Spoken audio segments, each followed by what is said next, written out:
कब्र का बयान जिसे सुनकर आपकी आंखों से आंसू आ जाएंगे। दोस्तों, जब अल्लाह ताला किसी मोमिन बंदे को मौत देता है तो इसकी तरफ 2 फरिश्ते भेजता है जिनके पास जन्नती कफन और फूल होते हैं और कहते हैं, पाक रूह अपने मेहरबान रब और इसकी राहत और रहमत की तरफ निकल, तेरे आमाल बड़े से धरे हैं। वह बेहतरीन महकती हुई खुशबू की तरह निकलती है। इधर आसमान के किनारों पर फरिश्ते कहते हैं, सुभान अल्लाह, आज जमीन से पाक रूह आई है। वह जिस दरवाजे से गुजरती है वह खोल दिया जाता है और इसके बाद इस रूह को बारगाहे खुदावंद में हाजिर किया जाता है और इसके सजदा रेज होने से पहले फरिश्ते अर्ज गुजार होते हैं, मौला तेरे इस बंदे को हमने वफात दी और तो खूब जानता है। रब फरिश्तों से कहता है, इसे सजदे को कहो। बस वह जान सजदा रेज हो जाती है। फिर अल्लाह ताला हजरत मिकाइल अलैहिस्सलाम को बुलाकर इरशाद फरमाता है, इस जान को मोमिनीन की जानों के साथ शामिल कर दो। चुनांचे इसे कब्र में लेटाकर कब्र को 70 हाथ लंबाई और 70 हाथ चौड़ाई में साथ दी जाती है। इसमें फूल बिखेर दिए जाते हैं और रेशम बिछा दिया जाता है और अगर उसे कुछ कुरान याद होता है तो वही इसके लिए कब्र में नूर बन जाता है। फिर एक दरवाजा जन्नत की तरफ खोल दिया जाता है और वह सुबह और शाम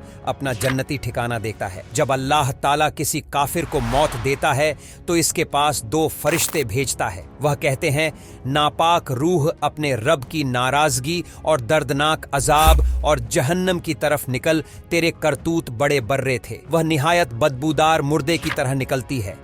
हर आसमान के किनारों पर फरिश्ते कहते हैं, अल्लाह पाक है, जमीन से कैसी बदबूदार खबीस रूह निकल के आ रही है। इसके लिए आसमानी दरवाजे नहीं खोले जाते। फिर इसके जिस्म को कब्र में डालकर कब्र को तंग कर दिया जाता है और कांटों के गर्दनों के बराबर सांप फिर इस कब्र में डाल दिए जाते हैं जो इसकी हड्डियों से गोश्त नोच नोच कर खाते हैं। फिर इस पर ऐसे फरिश्ते भेजे जाते हैं जिनके पास लोहे की गरज होते हैं, जो न देखते हैं न सुनते हैं कि इसकी बदहाली को देखकर या इसकी दर्दनाक आवाजें सुनकर रहम खाएं। वह इन हथौड़ों से इंतहाई जोर के साथ इसे मारते हैं। फिर इसकी कब्र में दोजख का दरवाजा खोल दिया जाता है। वह सुबह शाम अपनी जहन में ठिकाने को देखता है। वह जहन्नम को देखकर अल्लाह ताला से सवाल करता है कि मुझे इसी कब्र में रहने दे ताकि बांधे कयामत जहन्नम के अजाब में मुब्तला न हूं। दोस्तों, वीडियो को शेयर जरूर कीजिएगा।